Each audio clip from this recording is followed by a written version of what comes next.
Bonjour et bienvenue sur Média TV. Nous nous intéressons ce matin à un secteur à la fois très élitiste mais aussi omniprésent dans le quotidien de centaines de millions d'Africains. Il s'agit de la FinTech, contraction de finance et technologie. Et dans FinTech, on retrouve la mobile money ou encore le mobile banking. Et tenez-vous bien, près de la moitié des comptes mobile money actifs dans le monde le sont en Afrique. C'est donc un secteur primordial, surtout en cette période de Covid-19. On en parle donc avec notre invité Aurélien Duval-Delors. Il est fondateur de Bizao et expert des FinTech. Il est en direct avec nous depuis Paris. Bonjour Aurélien. Bonjour monsieur. Alors, tout d'abord, quel est l'impact du Covid-19 sur le secteur de la FinTech en Afrique?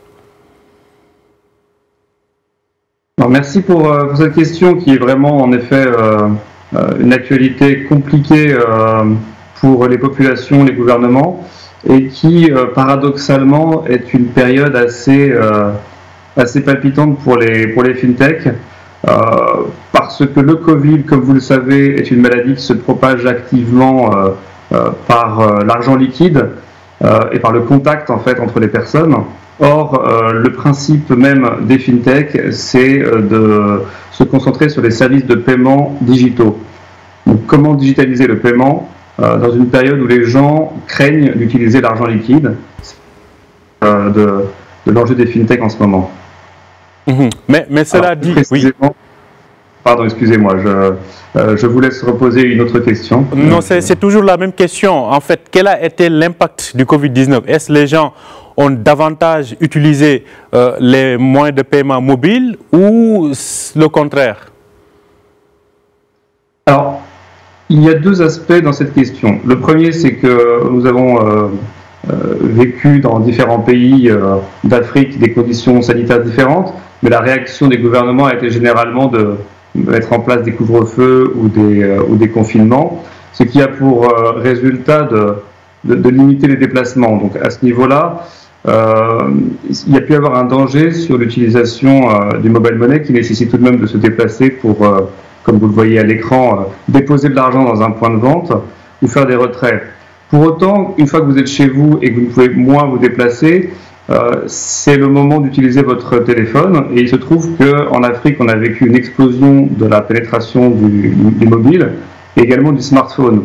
Donc presque tout le monde a au moins un téléphone basique et beaucoup de gens, à peu près 350 millions et bientôt 500 millions l'année prochaine, ont un smartphone avec Internet plus ou moins activé.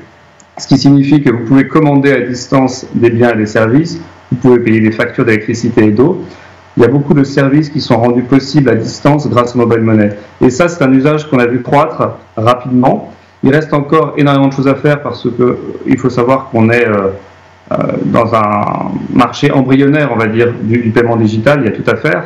Mais voilà, à ce stade, le Covid est un catalyseur pour les populations de l'utilisation du mobile money pour d'autres services que simplement le transfert d'argent entre personnes qui a déjà vu une croissance exponentielle depuis une dizaine d'années.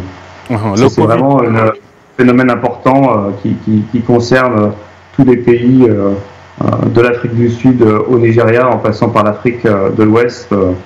Partout le mobile money est disponible. On voit un usage croître rapidement depuis, on va dire, le mois de mars-avril 2020. Donc, une hausse donc, de l'utilisation du mobile money. Alors, ce qui nous pousse à poser une question, c'est un secteur qu'on sait en croissance. Aujourd'hui, si on avait à un peu estimer le poids de cette FinTech dans l'économie africaine, auriez-vous des estimations que vous pourriez nous donner? J'en ai quelques-unes.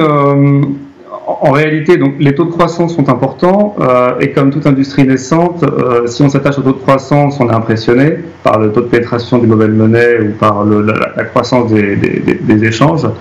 Pour autant, on va dire actuellement le montant de transaction de 474 milliards l'année dernière en dollars paraît important, mais reste très faible au regard de l'ensemble des transactions qui sont effectuées au quotidien en cash ou même en carte bancaire. Donc on en est encore qu'à un très faible taux de pénétration.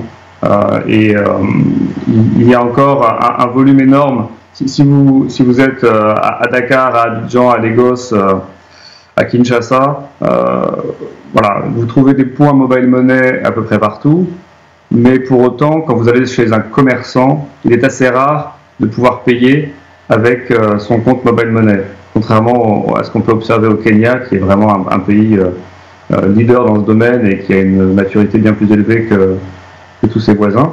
Mais justement, c'est ce que j'allais demander. Sur le continent, quels sont les pays aujourd'hui qui non seulement sont les précurseurs, mais qui se distinguent dans ce secteur-là? Alors, je pense qu'il faut à ce niveau distinguer deux catégories de pays.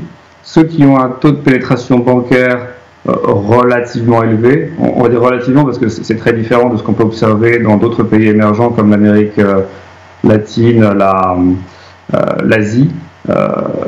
Mais par exemple au Nigeria vous avez quand même 40% de pénétration bancaire, le Maroc est également un pays où la pénétration bancaire est importante, l'Afrique du Sud enfin. Ces trois pays par définition avaient déjà des moyens de paiement et donc dans ces pays-là on voit, enfin en tout cas au Nigeria et en Afrique du Sud, beaucoup de fintech innover dans le paiement digital mais sur la base d'une infrastructure bancaire.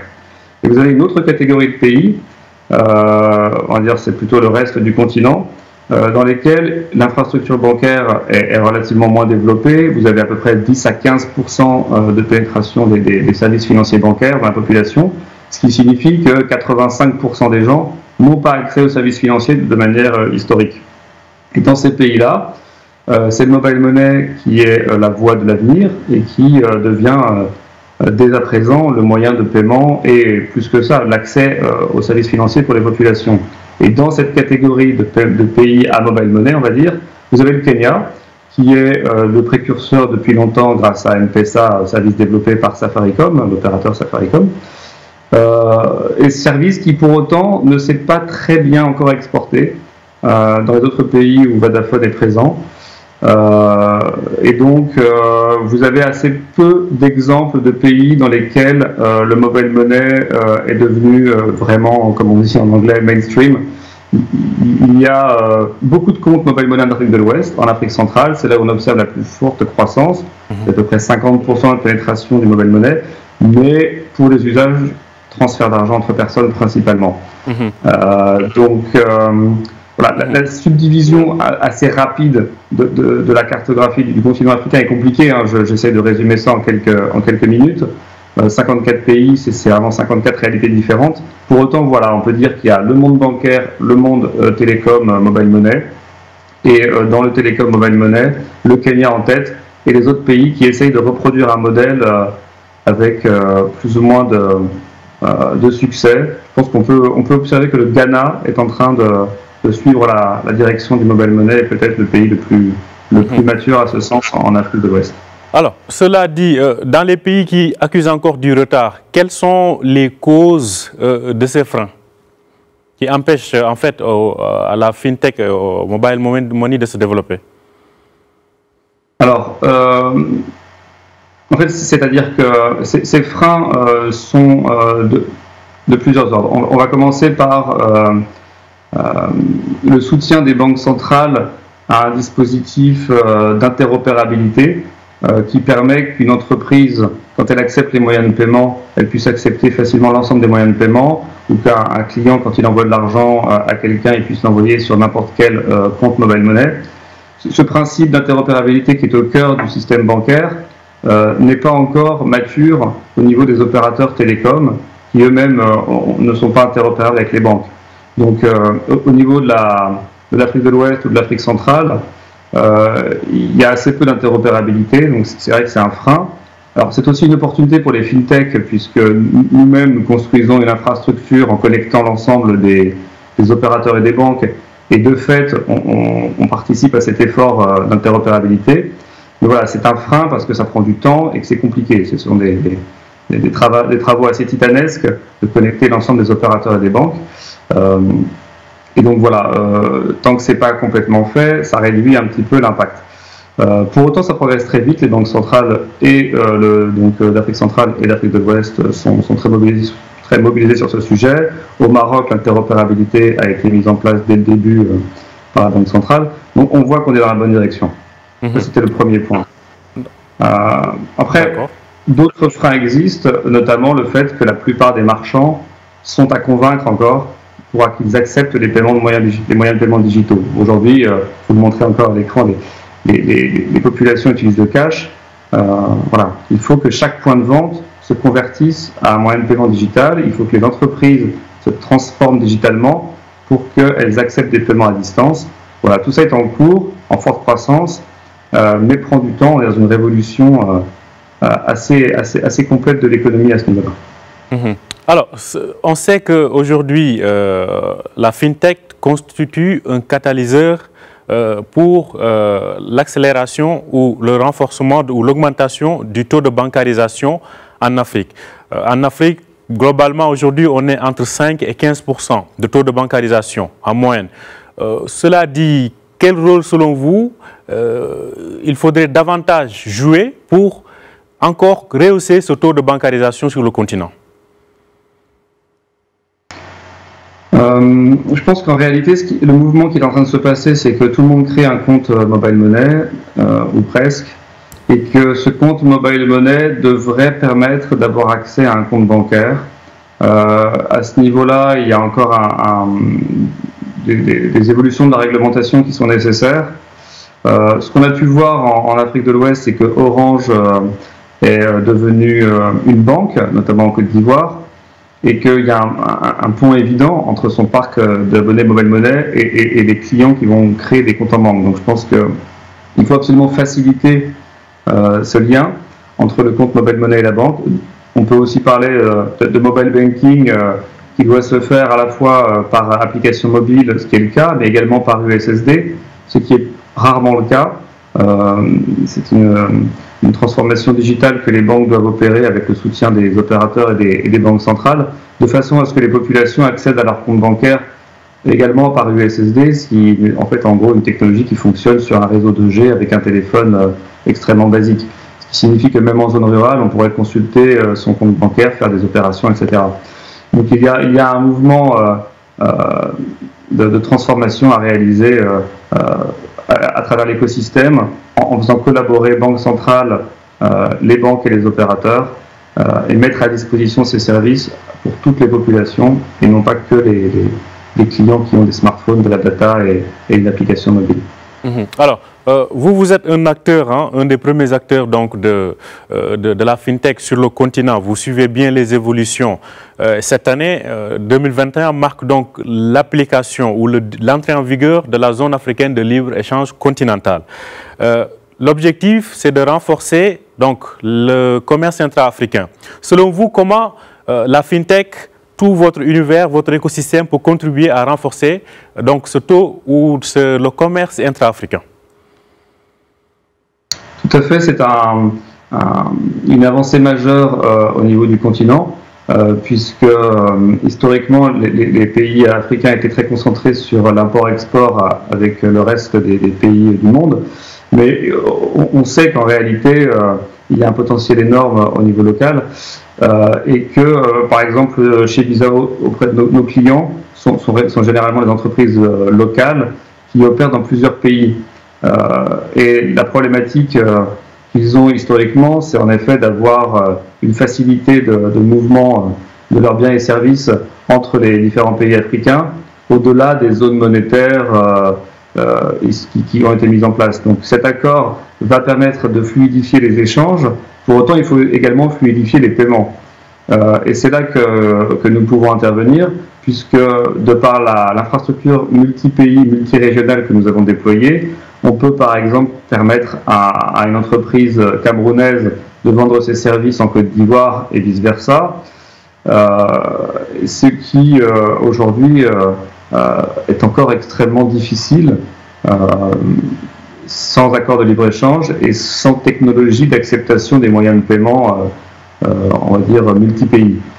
voilà l'enjeu énorme qui est devant nous et qui va permettre à tous les pays, notamment Afrique centrale, Afrique de l'Ouest, de collaborer fortement dans les prochains mois, également de permettre les échanges nord-sud entre le Maghreb et l'Afrique subsaharienne. Il y a beaucoup de choses passionnantes qui vont se passer et qui... je pense que c'est un double catalyseur. Hein. On a le Covid, comme vous l'avez rappelé, qui est un catalyseur des nouvelles monnaies, et puis cet accord de libre-échange. Donc on va vivre une année 2021 assez intéressante à ce niveau-là. Assez rapidement, une dernière question. On voit qu'en Afrique du Nord, on est encore un peu dubitatif, ou plutôt il y a un certain attentisme par rapport à la mobile banking, à la fintech. Selon vous, comment cette région peut aujourd'hui rattraper les autres, comme l'Afrique centrale ou l'Afrique de l'Est notamment? Assez rapidement. Bien entendu. Oui, c'est une question très intéressante en ce moment. Nous-mêmes, nous avons déployé nos services, enfin une partie de nos services en tout cas en Tunisie, et nous préparons également un lancement au Maroc. Donc on y croit énormément. Aujourd'hui, il y a eu au Maroc un déploiement de services mobile money depuis 2 ans, 3 ans. Les gens créent des comptes, pour autant ne les utilisent pas encore assez pour acheter des biens et services. Donc l'enjeu, c'est de créer un écosystème de paiement. Et pour cela, il faut une collaboration entre les banques et les fintechs et les opérateurs. Nous, c'est le travail qu'on a pu faire en Afrique subsaharienne également. Il faut convaincre les marchands d'accepter ces moyens de paiement. C'est un travail de pédagogie, c'est un travail commercial, un travail technologique également. Mais je suis tout à fait confiant dans le fait que ce rattrapage va se faire rapidement, d'autant plus que l'Afrique du Nord est davantage digitalisée, les entreprises ont beaucoup de sites web, sont assez matures à ce niveau-là et pourront rapidement adopter ces moyens de paiement pour changer leur façon de travailler, étendre leur pénétration et convaincre de nouvelles personnes d'acheter leurs biens et services à distance. Ce qui touche aussi au mode de vie dans cette région-là. Merci beaucoup Aurélien Duval-Delort. Je rappelle que vous êtes le fondateur de Bizao et expert des fintech. Merci d'avoir été avec nous en direct depuis Paris. Je vous remercie, très bonne journée. Très bonne journée à vous et à tous nos téléspectateurs. Merci et bonne suite de programme.